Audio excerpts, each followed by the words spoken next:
For those who are new, welcome. For those who have been here already, thanks for staying. Now, let's dive into today's topic. Forza Horizon.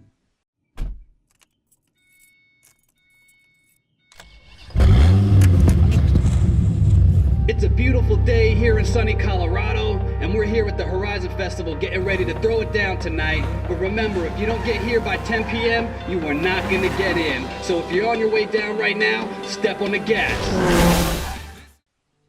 Forza Horizon was first released back in 2012 by the developers Playground Games.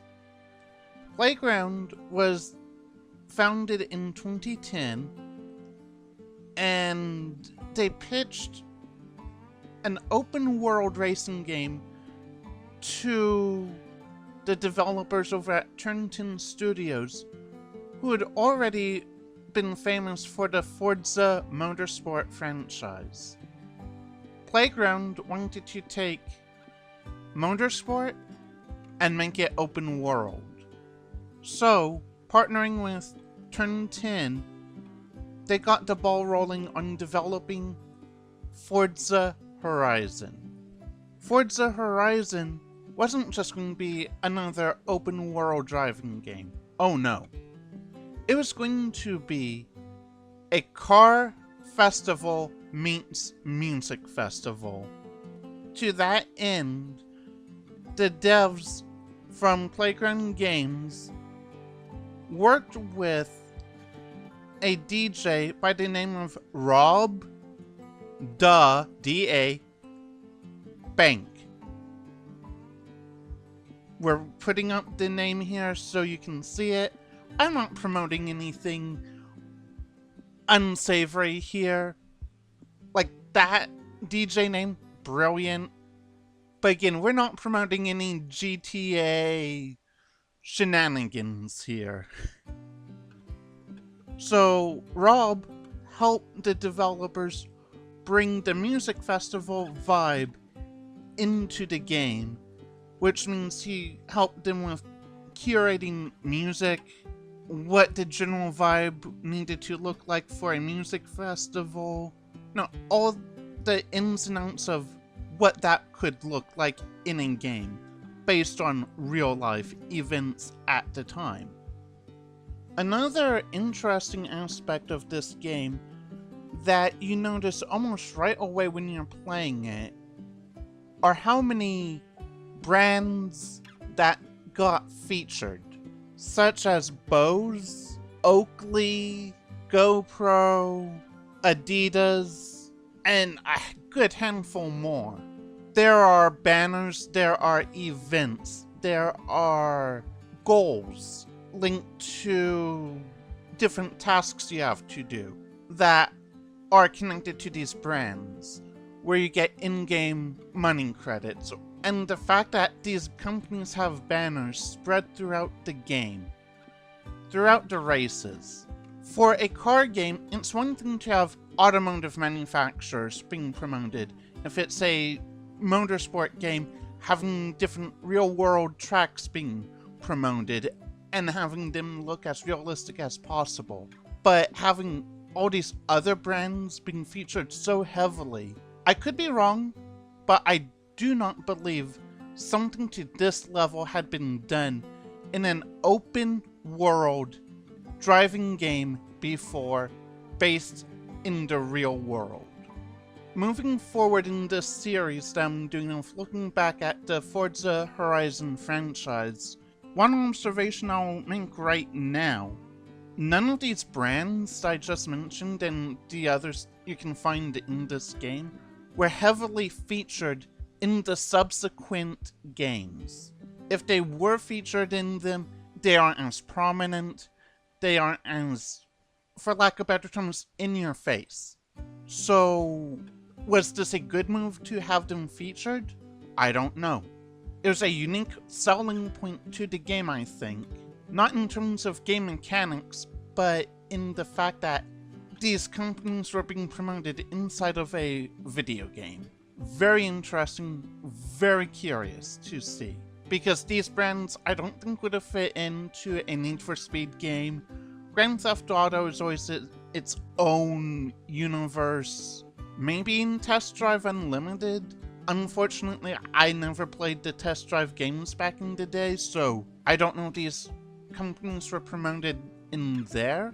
Like, if they were, great, I've nothing against it, but when you focus so heavily on something like that in the first game of a franchise, a game that no one knew if it was going to be as successful as Motorsport or not, and then sure enough they make a sequel and you can't find it really. And in Horizon 3, 4, 5, nothing. So I have nothing against it, I just wish these companies would have kept a brand deal going and been more consistent with it. Also, a question I have after revisiting this game. I remembered it from 2012 when I first played this game, and then I was reminded of it now as I'm looking at it today. There are buildings in one particular town, city, whatever you want to call it, in the game that look like a very early to mid 2000s McDonald's. This game does not have any McDonald's branding officially, but the style of building, the coloring of it, it really looks like that old school McDonald's from the early 2000s. So I'm wondering if that was an asset that was made for the game, where they were trying to get McDonald's into the game, but a deal fell through. I don't know. I'd love to hear the story about that, if there is a story. So, starting with this Horizon game, each game is set in a different location, different part of the world. This one was based loosely on Colorado here in the United States. To me, I've never been to Colorado first off, so I can't judge if they did a good job of that or not, but what I can say is there are parts of the game that remind me of Arizona, New Mexico, Nevada. So is this strictly Colorado? I don't know. I don't see any absolute defining thing that says Colorado. In the subsequent games, they brought in landmarks that were specific to the country they were focusing on. They started bringing in specific cities, towns, but this one was so loose they drew inspiration, but they didn't name any one thing specifically. So is this Colorado? I don't know. It just feels like a part of the western half of the United States to me. Like if they went and grabbed, say, the Stanley Hotel, that would be cool. That would have been a great feature in this game. But there you have it, they didn't. There's one element that for many years the player base of the Horizon franchise desperately wanted. It was a mountain pass, good for drifting, good for toge battles, you name it. In the expansion to Forza Horizon 4, Fortune Island, they gave the players a mountain that had a road that went up, that had a full drift area. It was great. This mountain area had another road that went around the outside of it that was like a coastal danger run or something. Great driving roads. This then translated into the volcano in Forza Horizon 5, where they had a paved road going up one side of the volcano, and then a dirt road going down the other side. Why do I bring this up? Because all the way back on Forza Horizon 1, we have a mountain pass road. We have a road that's built for drifting. We have a road that's built for great toge battles, but too many people have forgotten about this unique treasure of a road. And if we look back at Horizon 1 and the road network and the environments, this one area truly stands out. This is the Red Rock Canyon. So this is the Red Rock zone of the Horizon 1 map. This mountain road, I don't know the full length of it, but what I can say is I've been on real roads very much like this in my lifetime. And they are beautiful, they're rich, they're detailed. And I honestly do believe this is the kind of road that a lot of people wanted, even more so than, say, a volcano or the mountain on Fortune Island. Like, this is what it should have been. Like, they could have made this even longer and more spectacular for Fortune Island or Horizon 5. But again, I feel like this is really what they should have gone with. This is the kind of area that they built for the Rally Adventure DLC expansion for Horizon 5. I really feel like that DLC, as we'll look at later, really was inspired by Forza Horizon 1. So something else that a lot of people today don't realize about the Horizon franchise is they all got so excited about the Rally Adventure expansion for Horizon 5, yet forgot or just simply weren't aware that that was the second Rally-specific expansion we got to the Forza franchise. The very first Rally expansion was here in Horizon 1. While it wasn't a map expansion per se, it was a race expansion, where you'd run races on preset courses that you did not have access to in free roam. These courses, I'm pretty sure, were recycled parts of the map that they just redid a little bit to make them feel more rally style, if that makes sense to you. Another thing to bring up is the map itself. The map of Horizon 1, while big, while beautiful, there are a couple areas that feel very disjointed from the main areas of the map. One of those being is the Red Rock area. The other being the Finley Dam. These two areas of the map are off to themselves, not really connected to the rest of the map in a meaningful way. So in terms of map design, while beautiful and unique, these two areas feel too isolated in my opinion. And I feel if they were to remake this game, they should integrate these areas a lot more. Another thing that I am not crazy about with this map is while I enjoyed the fact that they have two unique highway areas, the main highway feels very off by itself and very forced in. Like, they're like, we have to have a highway for high speed testing, etc, etc. Let's just put it over here at the edge of the map, just because. And it really feels, again, disjointed, not really connected to anything, and I feel like it could have been done better. Highways in the Horizon franchise, in my opinion, are not done very well. In the next video in this series, when we look at Horizon 2, I'll show you the one Horizon highway that I actually like. So stay tuned for that video. So, the key feature of this game was the Horizon Festival itself. What makes this so interesting is the fact that you have a building / tent for every last thing you might want to do in the game.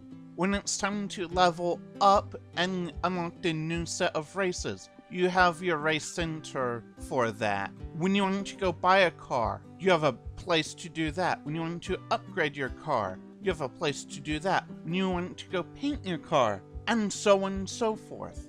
And you have to drive around the circle area of the festival to all these different buildings to do all these different things.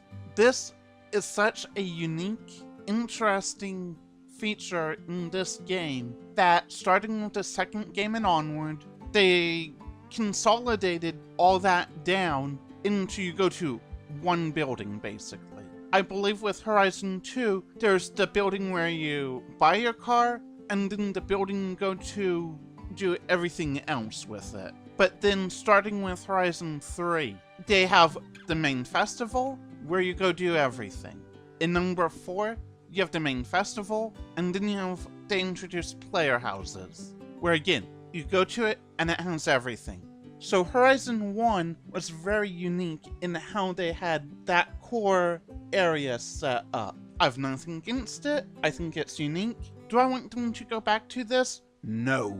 I like the way they have it now in the new games. This, while unique for the time, let's leave it where it was. If they ever remake this game, rework the Horizon Festival. That's my best advice there.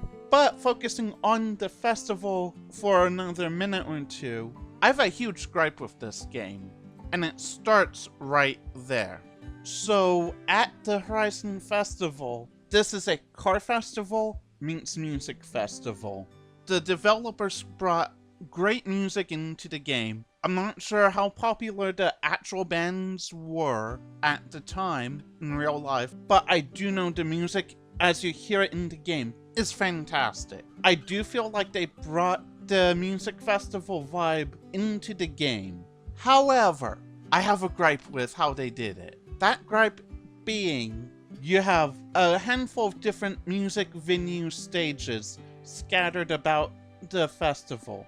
You cannot drive up to any of them. You cannot see the actual stages.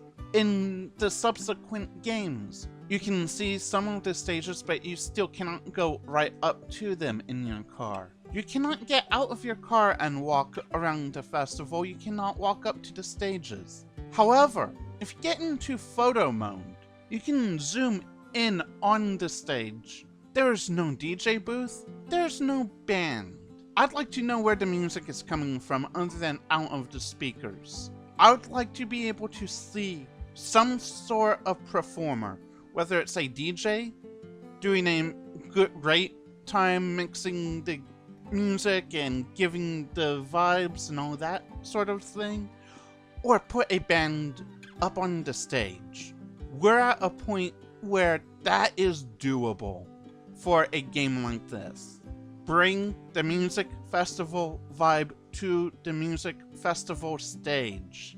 Give the players a VIP treatment with a car corral at a stage where you can get out of your car, lean on them, and have a front row seat to a concert. What that would look like, I don't know, but give us something. Another huge gripe I have with this game is, other than the core festival where you have people behind barricades, or in the cutscenes when you go into a race, you have NPCs walking about and watching. There are no people in this game, visually speaking. Same with all the subsequent games, but I'm addressing this gripe here with the first one. There are no people. There are AI cars that are basically your standard traffic vehicle. There are other festival goers who you race against, who you see driving around the map, but there are no people walking around. There are no people going about their daily lives. There is nothing. This game is beautiful. It's vast, but the towns, the city, it feels unlived in. Like it's just a set piece. I want a game that is going to feel like it's a living location. At the time that this game was made, and mind you, it was made in roughly 2 years, I can let that go for this game. But in subsequent games, they kept the same formula. No people. You have people watching your races, people along the race routes, people at the festival location, behind barricades. But no people anywhere else on the map. It started here in Colorado in Horizon 1.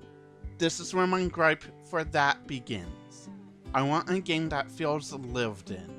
I may be being very harsh about that, but this is a very fair critique. Other games at the time could handle that. Even older games like the arcade game Crazy Taxi had people out and about. Grand Theft Auto, same deal. I think I've made my point on this. So, Playground Games, if you see this, can we have people? Can we have a lived-in feeling location? I'm not saying we need to be able to go up and talk to every NPC, but make the game feel lived in. Make it feel like you're in a real space. You can make great environments, that is obvious, but now make them feel like you're living in them. And traffic cars, while great, are only part of the equation.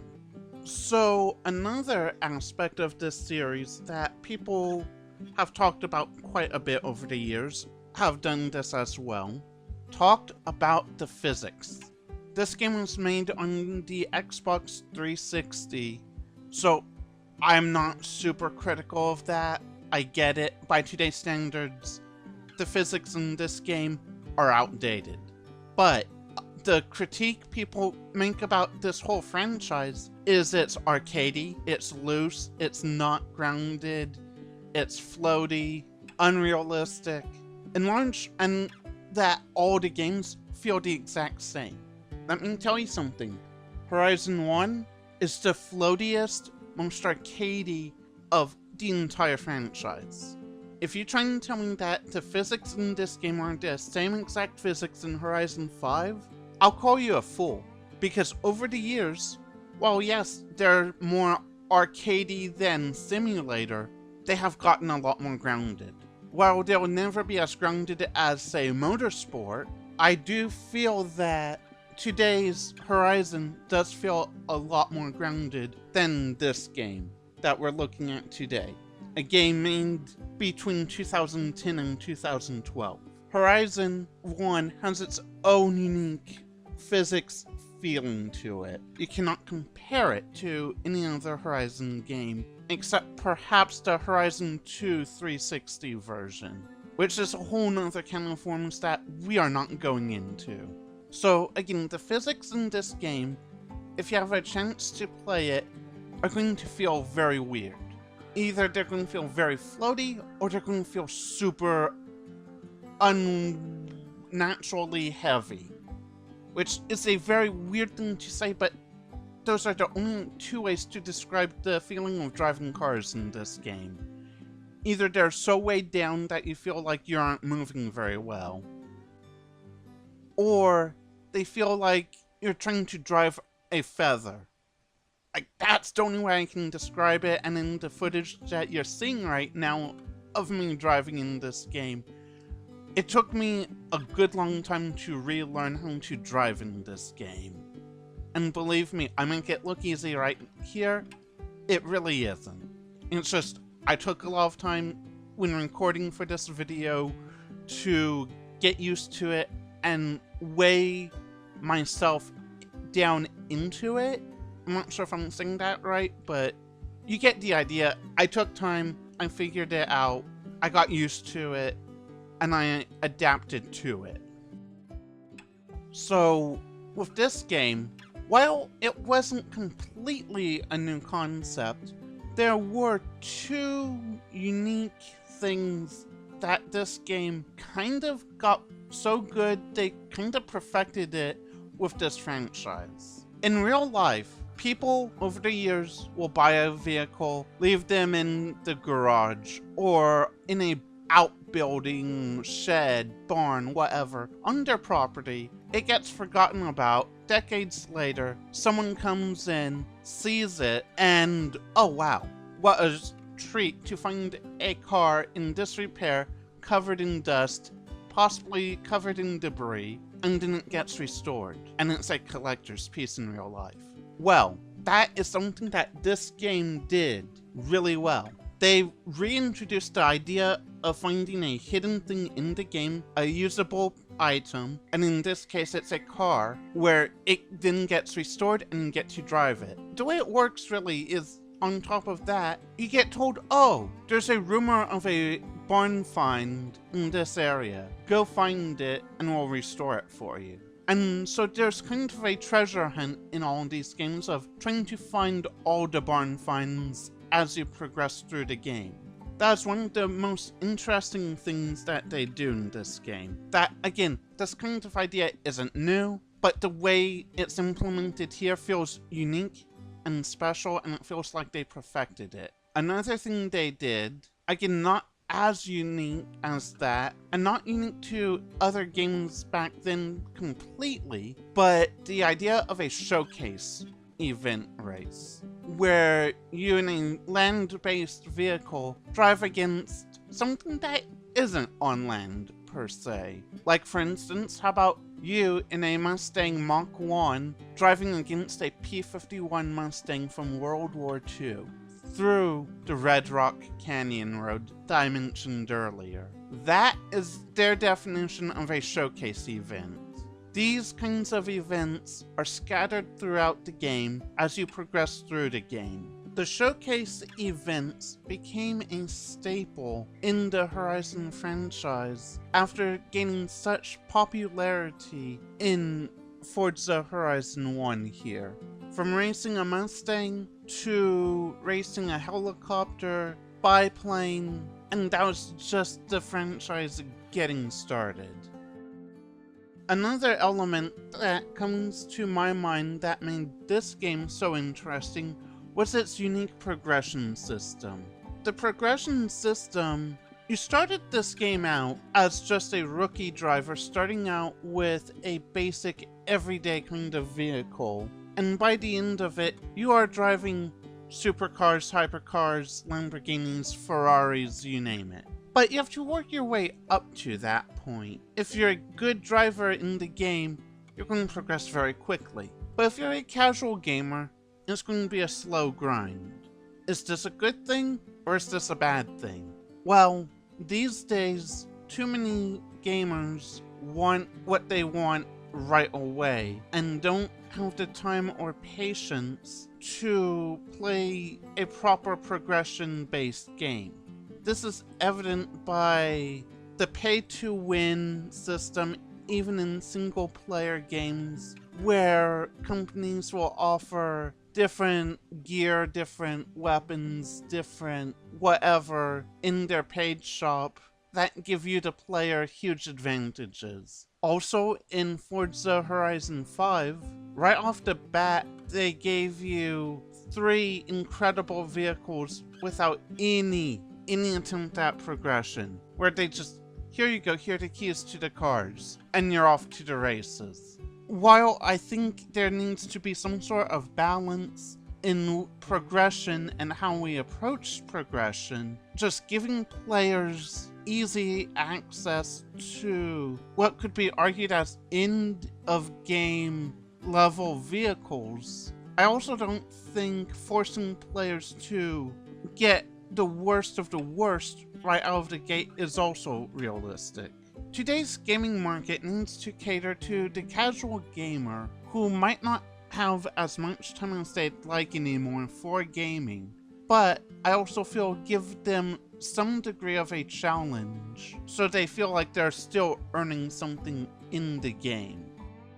Based on everything that this game has to offer, if this was the entry into the Horizon franchise and it was released today, and the rest of the franchise didn't exist, I would still consider this game to be a solid entry.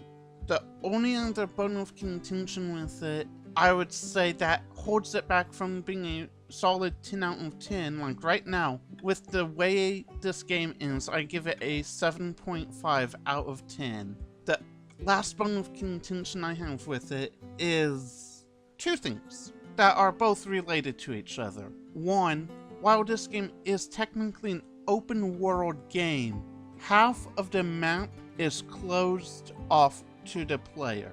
At least half. It might be even a bigger percent. And what I mean by that is, Except for a couple locations, you're strictly driving on a road.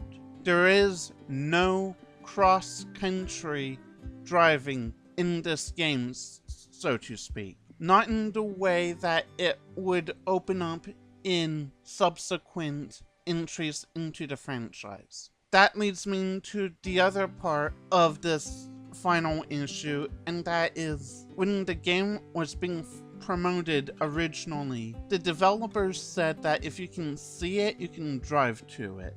That is not the case in this game. I'm sorry, but it just simply is not true. For instance, there's a snow-capped mountain to the northern end of the map that is visible. You cannot drive to it. You cannot drive to the base of it.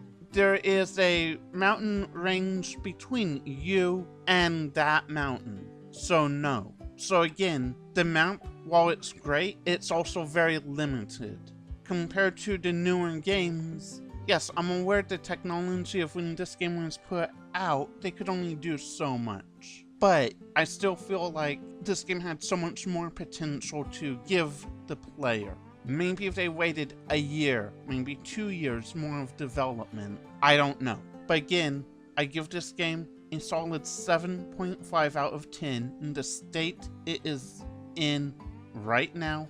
It was not updated very much while it was active. Live service games as we see them today are not what we got back then. Back then it was, you get the game, you might get a DLC, and you're done. Move on to the next game.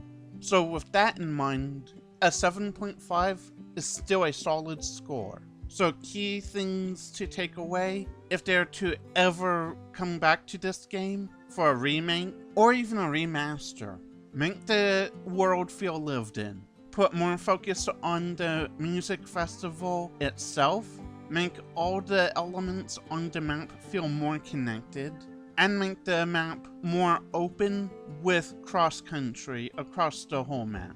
Those 4 final points are what are holding this game back from being a perfect 10 for me. I hope part of the takeaway from what I've said here is that this game is still a great game. I really enjoy it. They expanded the paint shop from where it was in Motorsport 4 with adding metallic and matte finishes for your colors. They added preset color shifting paint options, which was brand new to this game for the Forza franchise. They added so many fun, unique functions in that way that Forza Motorsport 1 through 4 hadn't touched on yet. This game also had the first Forza day to night cycle, so you're racing it during the day at night, getting incredible sunsets, seeing the sun rise over Colorado. You had all sorts of great things in this game. Like, I still think overall the map is incredible. I truly do think, as a whole, the map in this game is truly beautiful and should be celebrated to this day. 2012 feels like a lifetime ago in so many ways, but in terms of video games, it feels like it was just yesterday. So I feel like we should still be paying respect to the games that just were, and get ready for the games that haven't yet become. So as we look towards Forza Horizon 6, I do hope we pay homage to Forza Horizon 1. Because without this game, the rest of the franchise wouldn't be. I enjoyed this game when it first came out, and I enjoy it still today. So, until next time, roll those dice, move the bishop, and collect 200 after passing go.